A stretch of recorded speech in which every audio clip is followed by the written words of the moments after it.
अस्सलाम वालेकुम नाजरीन, प्रोग्राम नेशनल इश्यूज़ के साथ मैं हूं फैज़ान भट्ट। नाजरीन, 1947 में जब कुछ ना था हमारे पास, लेकिन हमने एक मुल्क हासिल कर लिया।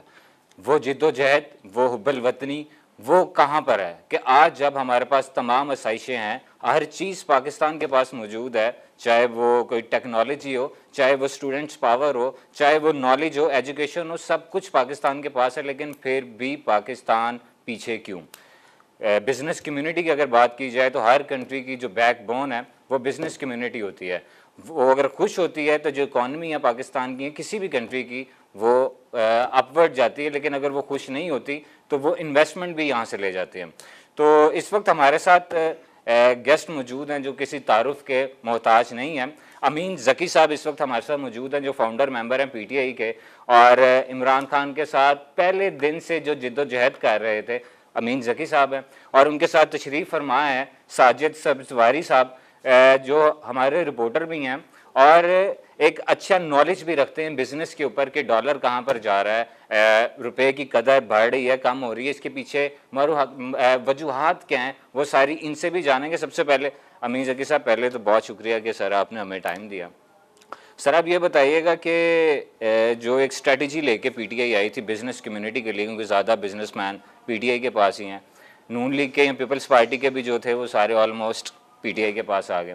तो सर जो स्ट्रेटजी थी कि हर चीज़ ख़त्म हो जाएगी, महंगाई ख़त्म हो जाएगी, तो सर वो कब तक पॉसिबल है? ये मेहरबानी आपकी, आप लोगों ने मुझे स्टार एशिया पे बुलाया, और सबसे पहले ये आपका जो पाकिस्तान लेवल पे इसको आपने ऑन एयर किया है, उसके लिए भी मेरी तरफ से आपको बहुत बहुत मुबारकबाद। जिस तरह के आपने अभी 47 से पाकिस्तान जब बना आपने बात शुरू की, मैं थोड़ा सा वहाँ से तो नहीं शुरू करूँगा, लेकिन मैं अयूब खान के मार्शल्लाह से शुरू करता हूँ कि जब 1958 में पाकिस्तान में मार्शल्लाह लगा, उस वक्त डॉलर जो था वो 3 रुपए का था और पाकिस्तान के ऊपर कोई कर्ज़ा नहीं था, बल्कि उस वक्त जर्मनी को पाकिस्तान ने 7 करोड़ रुपया कर्ज़ा दिया जी। लेकिन फिर वहाँ से हमारी बदकिस्मती शुरू होती है 65 की जब वार हुई, और उस वक्त डॉलर जो था वो 7 रुपए का हो गया जी। और हमें IMF के पास जाना पड़ा। फिर 72 का वक्त आता है भुट्टो साहब का, हमें IMF से कर्ज़ा लेना पड़ा।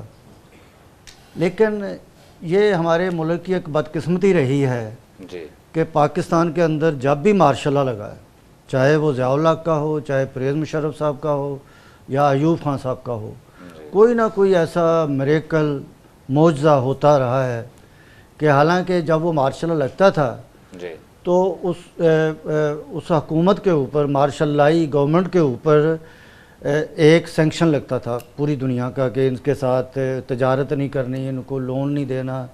लेकिन ऐसा एक मौजज़ा हो जाता था।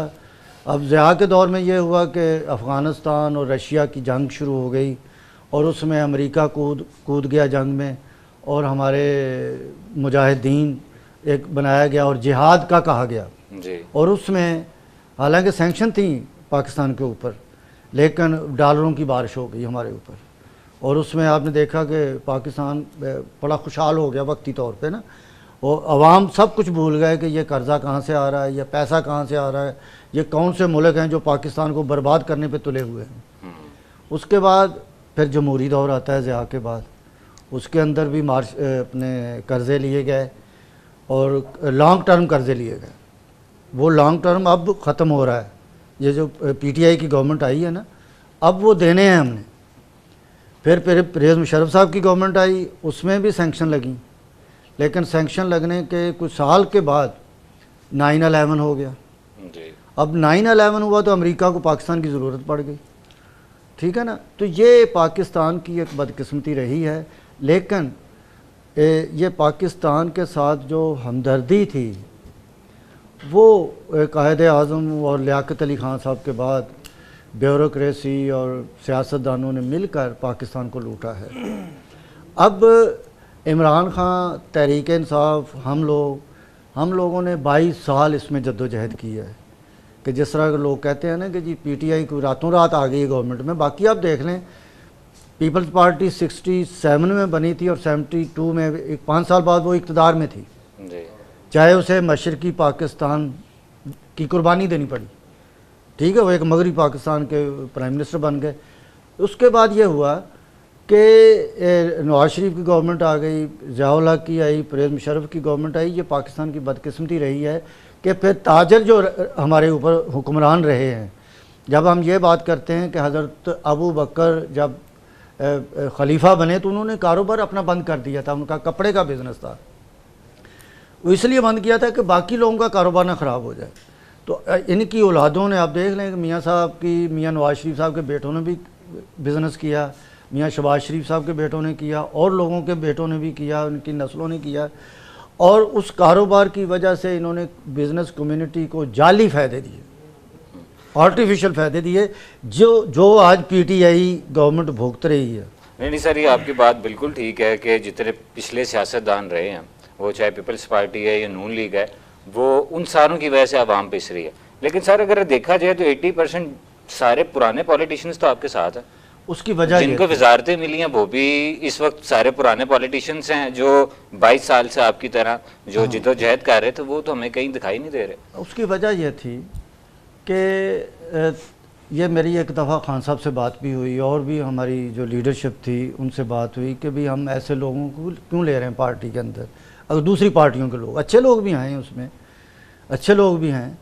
उनका एक ही जवाब था कि भी अल्लाह ताला ने तौबा का दरवाज़ा नहीं बंद किया हुआ, ठीक है, लेकिन तौबा मिलेगी पीटीआई के पास आके। हाँ, पीटीआई में जो लोग आ रहे हैं, अगर वो हमारे एजेंडे पे आ रहे हैं, हमारे मंशूर पे आ रहे हैं, और आके अभी आप देख लें कि हमारे मिनिस्टर जिसने भी किसी ने करप्शन की है कोई, उनकी हमें कंप्लेंट मिली है, उनको मैंने हटा दिया और उसकी इंक्वायरी शुरू कर दी। लेकिन सर जहांगीर तरीन साहब की अगर बात करें, उन्हें हटा तो दिया गया लेकिन हर कमेटी के ऊपर लगा भी दिया गया। नहीं, उनका किसी कमेटी नहीं कोई बनी ऐसी, उनको उनके लिए एग्रीकल्चर के ऊपर एक दफ़ा खान साहब ने कैबिनेट में तो बैठे होते हैं, कैबिनेट की मीटिंग में नहीं बैठे होते, उन्हें स्पेशली खान साहब ने एग्रीकल्चर के ऊपर एक ब्रीफिंग के लिए बुलाया था, उन्होंने ब्रीफिंग दी थी। नहीं, अभी हम साजिद सब्ज़वारी साहब से भी पूछते हैं। साजिद सब्ज़वारी साहब, आप ये बताइएगा कि डॉलर जो है वो क्या खाता है कि वो इतनी स्पीड में ऊपर जा रहा है? बट साहब आजकल एक बड़ी सोशल मीडिया पे एक पोस्ट भी चल रही है कि रोज़े तो हम रख रहे हैं, दर्जात डॉलर के बुलंद हो रहे हैं। जकी साहब ने एक बड़ी अच्छी बात की कि यहाँ पीटीआई एकदम से गवर्नमेंट में नहीं आई, 22 साल की स्ट्रगल से आई है। चलिए ये अच्छी बात है, किसी पीटीआई के रहनुमा ने ये बात तस्लीम की, नहीं तो हमारे प्राइम मिनिस्टर साहब तो ये कहते हैं कि हमें तो पता नहीं था, इतने मुल्क के ऊपर कर्जे हैं, हमारा होमवर्क नहीं था। पहले उनके पास सिर्फ एक बात थी कि कर्जे जो है मुल्क को लूटा गया है, सारे चोर हैं, पीपल्स पार्टी भी चोर है, नून लीग भी चोर है।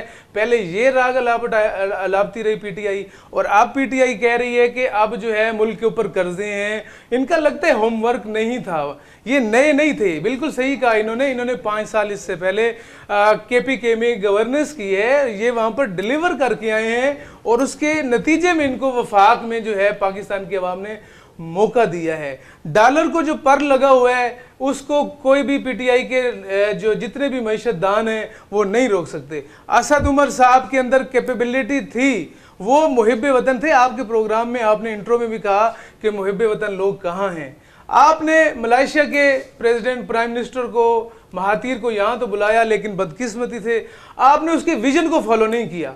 महातीर जब प्राइम मिनिस्टर बना था मलेशिया का, उसने कहा था मलेशिया को एशियन टाइगर बनाना है। उसने अपनी कैबिनेट को कहा कि कैसे बनाना है, तो महातीर ने एक बड़ा ऐलान किया। उसने कहा जितने मलाई नौजवान डॉक्टर, इंजीनियर यूएई में हैं, अमेरिका में हैं, इंग्लैंड में हैं, यूरोप में हैं, वो वापस मलेशिया वापस आए, उसी सैलरी पर मलेशिया में उनको नौकरी दी जाएगी। मुहिब्बे वतन और टेक्नोक्रेट्स का एक सैलाब नहीं, समंदर मिल गया मलेशिया को। इमरान खान उसके विजन को नहीं ले रहे, माजरत के साथ ये उनके विजन को नहीं ले रहे। एक चीज और बताइएगा कि सारी जिम्मेदारी पॉलिटिशियंस की होती है या इनफरादी तौर पर आवाम का भी कोई है कि वो भी करे? जिस तरह अगर डॉलर ऊपर जा रहा है तो लोग डॉलर्स खरीद के उसको सेव करने लग गए, बट सब तो इसमें अवाम का भी कोई पार्टिसिपेशन होती है थोड़ी सी? आप दुरुस्त बात कह रहे हैं, डॉलर अवाम नहीं खरीद रही, कैपिटलिस्ट खरीद रहे हैं। अमीर आदमी खरीद रहा है। अवाम के पास तो डॉलर, मेरे ख्याल में पाकिस्तान के 80% अवाम ने डॉलर को कभी हाथ लगा के भी नहीं देखा होगा, ठीक है ना।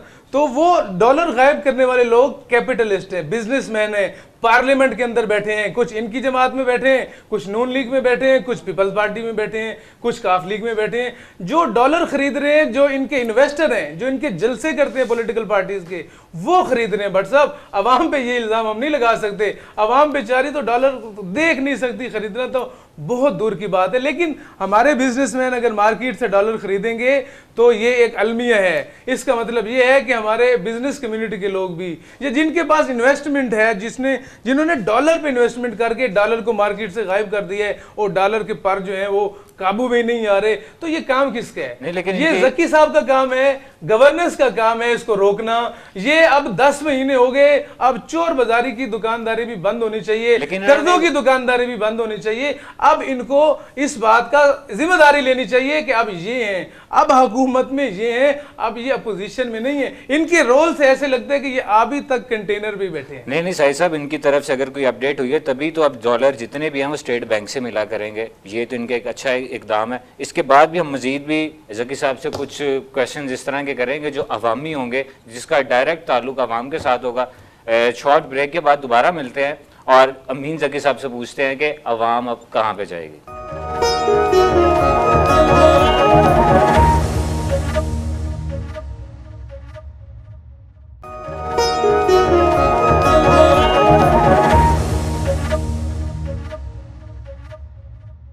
वेलकम बैक नाजरीन।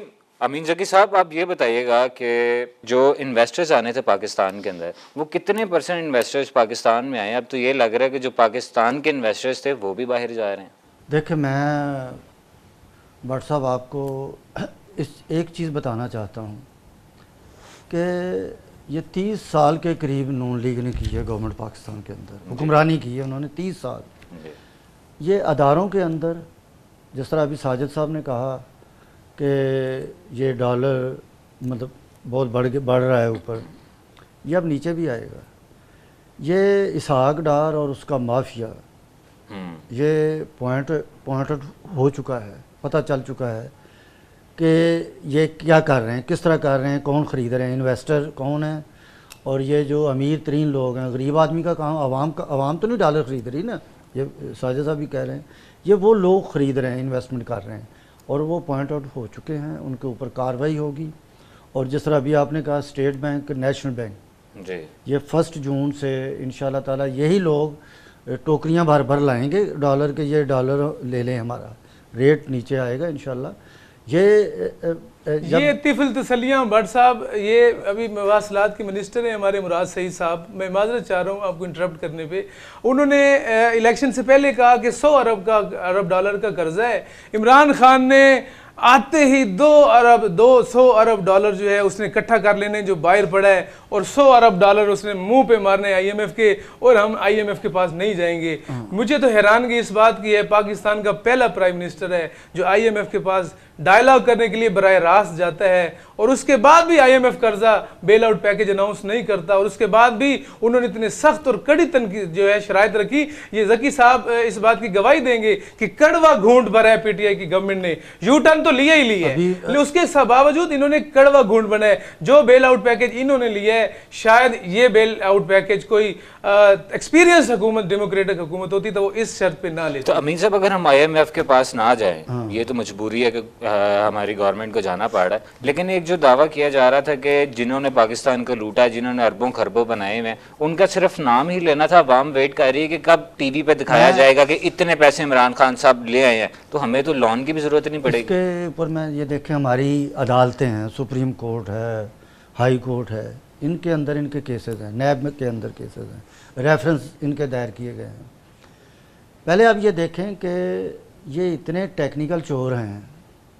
मैं एक आपको एग्जांपल देता हूं कि अगर सड़क के ऊपर एक अदालत का जज ये देख लें कि फ़लाँ बंदे ने मर्डर किया है, वो अदालत में उनके ऊपर केस, उनको फांसी नहीं दे सकते जब तक एविडेंस वहाँ जमा ना करवाए जाए।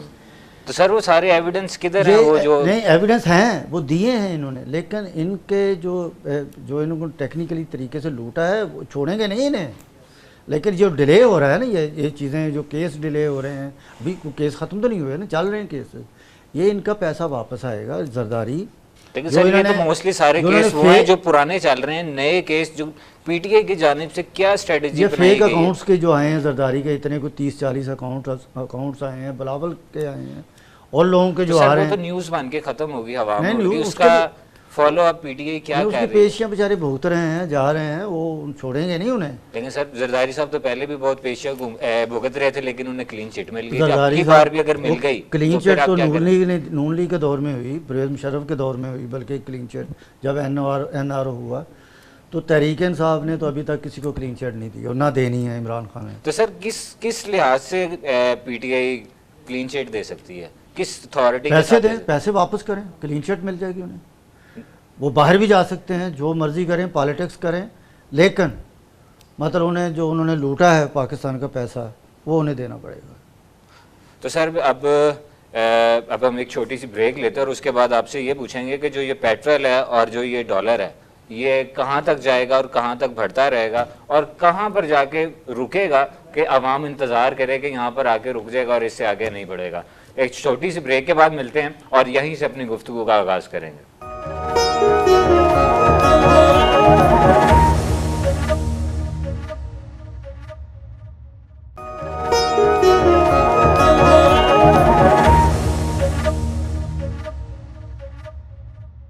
वेलकम बैक नाजरीन। साजिद साहब आप ये बताइएगा, आप गहरी नज़र रखते हैं हर डिपार्टमेंट के अंदर, स्पेशली जो फाइनेंस डिपार्टमेंट है, आप ये बताइएगा कि ये जो असद उमर साहब का जो लगाना था ये गलती थी, इनको जो हटा दिया गया ये गलती है? दोनों ही पीटीआई की गलती हैं, मैं तो ये समझता हूँ।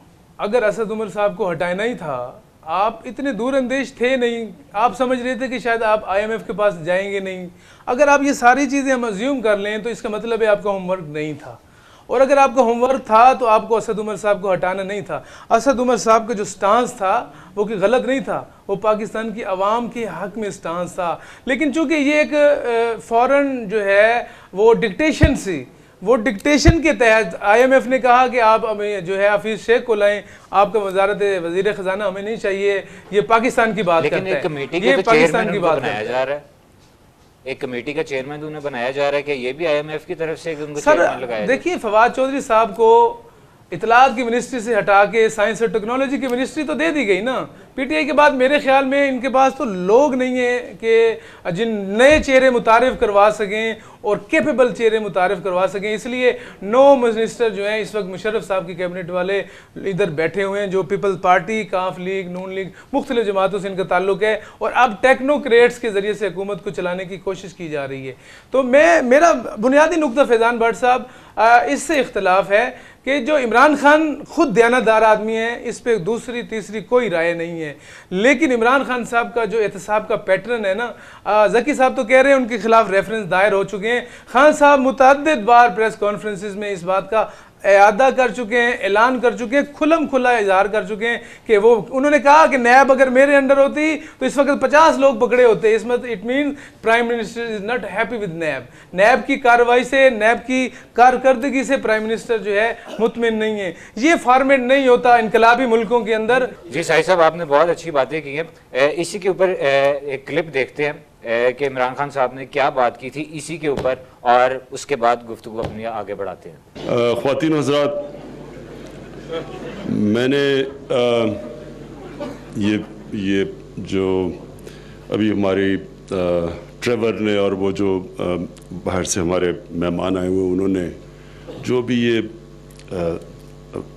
छोटी छोटी अपनी क्लिप्स दिखाए, मैं आपको अभी बहराम वारिस साहब ने बात की कि हमारे अपने लोगों को जाना चाहिए, ये जो सारा बलूचिस्तान कोस्टल बेल्ट है वो बिल्कुल वर्जन टूरिज़म के लिए, कब शायद ही कहीं इस तरह की बीच टूरिज़म मिले जो ये सारे इलाके में है। लेकिन प्रॉब्लम ये है कि हमारे लोगों को, जो हमारी एलीट है, एलीट जब भी गर्मियों की छुट्टियां होती है वो इंग्लैंड चले जाते हैं, यूरोप चले जाते हैं, उनको पता ही नहीं है पाकिस्तान का। हमारे इस मुल्क में, मैं आपको पूरे वसूख से कहता हूं कि हमारे हेड्स ऑफ स्टेट को नहीं पता कि पाकिस्तान में किस तरह की अल्लाह ने खूबसूरती दी हुई है। क्योंकि मैं जिस तरह ये भी नौजवान ने कहा, ट्रेवर ने, कि मैं सारी दुनिया दुनिया शौक़ होता है जब आप शुरू में, जब आप 18, 19, 20 साल के होते हैं कि दुनिया देखी जाए, तो मुझे भी ये शौक़ था। तो मैंने सारी दुनिया देखी, मैंने दुनिया का चक्कर लगाया, फिर जो भी जगह थी स्विट्ज़रलैंड में और ऑस्ट्रिया और अफ्रीका, सारी जगह गया। मैं आपको आज ये कहता हूँ कि जो अल्लाह ने पाकिस्तान में डाइवर्सिटी दी है, देखिए कई जगह पे आपको माउंटेन खूबसूरत मिल जाएंगे जिस तरह स्विट्ज़रलैंड में है, कई जगह आपको बीच टूरिज्म मिल जाएगी, कई जगह आपको डेजर्ट की भी टूरिज्म अब शुरू हो गई। आप जाए यहाँ अबू धाबी, दुबई, तो वो कोई डेजर्ट ट्रिप्स भी करते हैं। कहीं भी आपको इस तरह का कॉम्बिनेशन नहीं मिलेगा जो आज पाकिस्तान में है।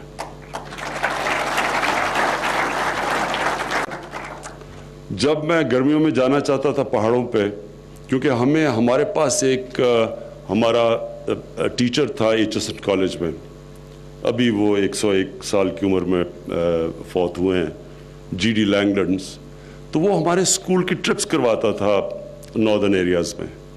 तो मैं जब 15 साल का था तो मैं तब पहली दफ़ा गया गिलगित और हुंजा और ये इलाके मैंने देखे। तो उन दिनों में काराकोरम हाईवे बन रहा था, तो वो जो मैंने तब खूबसूरती देखी, तब भी मुझे याद है मैं जब सारी दुनिया भी फिरा तो मुझे कभी भी उस तरह की खूबसूरती नहीं नज़र आई। और वो तब भी मुझे अंदाज़ा नहीं था कि और कितनी, यानी पहाड़, एक तो माउंटेन सीनरी है, लेकिन उस माउंटेन सीनरी में जो डाइवर्सिटी है वो भी कहीं दुनिया में नहीं है।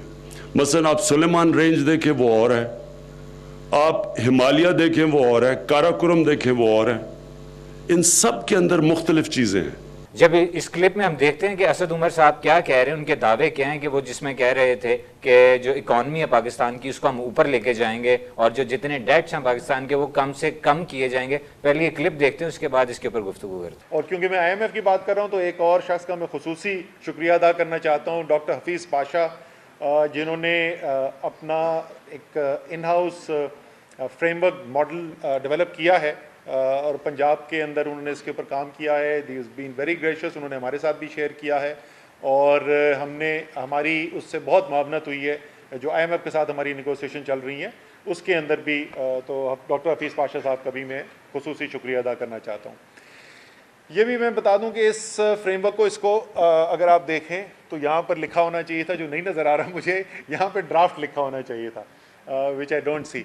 और उसकी वजह जो है वो ये है कि हमारे यहाँ जमहूरियत की बड़ी बड़े लंबे दर्स तो दिए जाते हैं, लेकिन अमली तौर पर जमहूरियत पे यकीन मुझे कुछ कम नज़र आता है।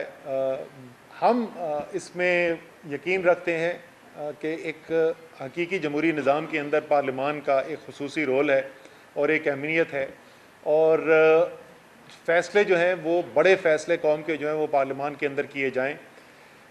हम पिछले दौर के अंदर सुना करते थे, एक मीसाके मईशत की बात होती थी और मैं बार बार ये कहता था कि उसके लिए जो नेचुरल कुदरती फोरम है वो स्टैंडिंग कमेटीज़ हैं कौमी असम्बली की, मैं जिसका मेंबर था, या सेनेट की स्टैंडिंग कमेटी जो है जहाँ तमाम सियासी पार्टीज़ मौजूद होती हैं, वहाँ पर लाकर ये बातें रखनी चाहिए और वहीं से कंसेंसस क्रिएट करने की कोशिश करनी चाहिए। कम से कम सबकी मुशावरत उसके अंदर ज़रूर शामिल हो जाए।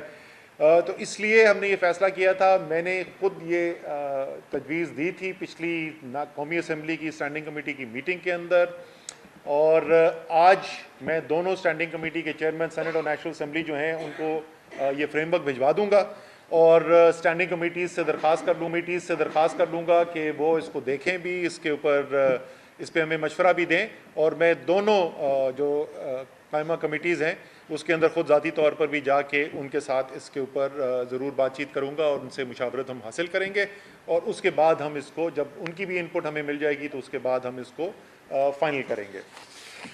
अब आएँ जी कि करना क्या चाहते हैं। देखिए, पाकिस्तान की मईशत के 3 बुनियादी मसाइल हैं, और ये मैं कहने से पहले मैं बोल दूँ अपने मीडिया वालों से ख़ास तौर पे मेरी ये दरख्वास्त है कि मीडिया में सवाल ये बहुत पूछा जाता है कि जी अच्छा ये बताएं कि इसमें अवाम के इंटरेस्ट की क्या चीज़ है। अवाम के इंटरेस्ट की चीज़ है, अवाम की दिलचस्पी की चीज़ है रोज़गार, अवाम की दिलचस्पी की चीज़ है महंगाई, अवाम की दिलचस्पी की चीज़ है कि आगे मुझे अपनी ज़िंदगी अपने बच्चों के लिए आज मुझसे मेरी जो ज़िंदगी है उससे मुझे बेहतर नज़र आए। ये तमाम अवाम की दिलचस्पी की चीज़ें हैं, लेकिन इनको हासिल करने का तरीक़ाकार जो है वो एक टेक्निकल होता है। तो जब एक मरीज़ जाता है वो तो सिर्फ शिफा से आता है। अगर मेरे कोई जिगर में या अगर मेरे दिल में कोई मर्ज़ है तो मैं तो सिर्फ ये समझना चाहता हूँ कि जी अच्छा मेरा ये बताएं, ये मेरे हार्ट अटैक हो रहा है तो मैं ठीक कैसे होने के बाद यहाँ से कैसे निकलूँगा। लेकिन जो डॉक्टर उसके ऊपर काम करता है वो बड़ा टेक्निकल काम करता है। इसलिए और ये यहाँ पे मुझे काफ़ी नज़र भी आ रहे हैं यहाँ पे वो बीट रिपोर्टर्स जो इकोनॉमी को कवर करते हैं, इनकी अंडरस्टैंडिंग मैंने नोट किया है मईशत की बहुत अच्छी है और ये सब टेक्निकलिटी समझते भी हैं। मेरे ख्याल में एक सेशन अरेंज करना चाहिए इनको और एंकर्स जो हैं हमारी उनकी आपस में कुछ नशिस्त ज़रा ज़्यादा करवानी चाहिए ताकि वो भी अच्छे सवाल पूछना सीखें। क्योंकि अगर हम यही पाकिस्तान की बयानियाँ हमारा मीडिया पे चलता रहेगा कि अच्छा ये बताएं कि कल सुबह क्या कर देंगे, तो 70 साल गुजर गए, दुनिया में मुल्क एक एक करके हमसे आगे चलते गए और हम सिर्फ यही पूछते गए कि कल क्या करना है, क्योंकि हम उस काम को करने के तैयार नहीं है जिसका फ़ायदा जो है आज से 3 साल बाद, आज से 5 साल बाद, आज से 20 साल बाद और आज से 30 साल बाद नज़र आए। अगर हम सिर्फ न्यूज़ साइकिल के लिए मईशत के फ़ैसले करेंगे, सिर्फ इलेक्शन साइकिल के लिए मईशत के फ़ैसले करेंगे, तो जो पाकिस्तान का पोटेंशियल है और जो पाकिस्तानियों का हक है वो हमें हासिल नहीं होगा। सर आप मुझे ये बताइएगा कि हफीज़ शेख ठीक थे या असद उमर? अभी तो हफीज़ शेख साहब नए नए आए हैं, अभी तो पता चलेगा थोड़े दिनों तक। ये बजट के बाद पता चलेगा कि वो इनकी बेहतर परफॉर्मेंस थी या असद उमर की थी बेहतर। सर आप रिपोर्ट करते हैं, आप अवाम के बीच में होते हैं, आप ये बताइएगा लोग सपोर्ट हफीज़ शेख को कर रहे हैं या असद उमर को? असद उमर साहब इसलिए चले गए भट्ट साहब, मैं कंक्लूड ऐसे कर देता हूँ इस जुमले के ऊपर। असद उमर साहब ने कहा था अभी और आवाम की चीखें निकलनी हैं, मैं इतनी बद्दुआ नहीं ले सकता, लिहाजा उन्होंने IMF का फैसला कबूल किया और उन्होंने जो है वजारत आसानी से छोड़ दी। हफीज़ शेख साहब चूँकि टेक्नोक्रेट हैं, सिलेक्टेड नहीं हैं, उनको इस बात से कोई गर्ज नहीं है कि आवाम क्या सोचती है, लोग क्या सोचते हैं। उन्होंने किसी जो है किसी फोरम पे जाके वोट मांगते हुए आवाम को जवाब नहीं देना। वो टेक्नोक्रेट हैं, वो सख्त फैसले ले सकते हैं, सिर्फ इसलिए उनको लाया गया। लास्ट में बिल्कुल लास्ट एक क्वेश्चन आपसे अमीन ज़की साहब, ये बताइएगा कि जो बिज़नेस कम्युनिटी है वो यहाँ से अपनी इन्वेस्टमेंट्स उठा के बाहर जा रहे हैं, टैक्स पढ़ रहे हैं, वो कहते हैं कि डिपार्टमेंट्स नैब हो गया, FBR हो गया, ये हमें आगे तंग कर रहे हैं, हमें यहाँ पे बिजनेस नहीं करने दिया जा रहा, तो कोई श्रीलंका जा रहा है, कोई काम पर जा रहा है। तो लास्ट में ये बताइएगा कि अब यही बिजनेसमैनों को रोकने का वापस क्या आपके पास प्लान है? दूर वाले जो बाकियों ने आना वो तो बाकी बात की बात है। ये एक ऐसी रूमर्स हैं कि बिजनेसमैन बाहर जा रहा है। इस वक्त जो पाकिस्तान के अंदर माहौल है, बिजनेसमैन वक्ती तौर पे खामोश ज़रूर है, लेकिन आप देखेंगे अनकरीब के यहाँ पाकिस्तान के अंदर यही इन्वेस्टर, यही बिजनेसमैन बड़ी बड़ी इन्वेस्टमेंट करेंगे यहाँ पे। कोई मलेशिया या श्रीलंका या बांग्लादेश नहीं जा रहे, इधर ही करेंगे। और दूसरी बात जो है कि हम अपनी मईशत को किस तरह बेहतर करेंगे, ये मैं आखिर में ये कहना चाहता हूँ कि पाकिस्तान जिस तरह मैंने लॉन्ग टर्म आपको कहा कि लोन जब लिए जा रहे थे ना 80s में या 90s में, तो वो पे करने हैं, उनके इंटरेस्ट पे करना है, असल ज़र पे करना है। उसके लिए हमें इस वक्त पाकिस्तान बहुत मुश्किल हालात में है।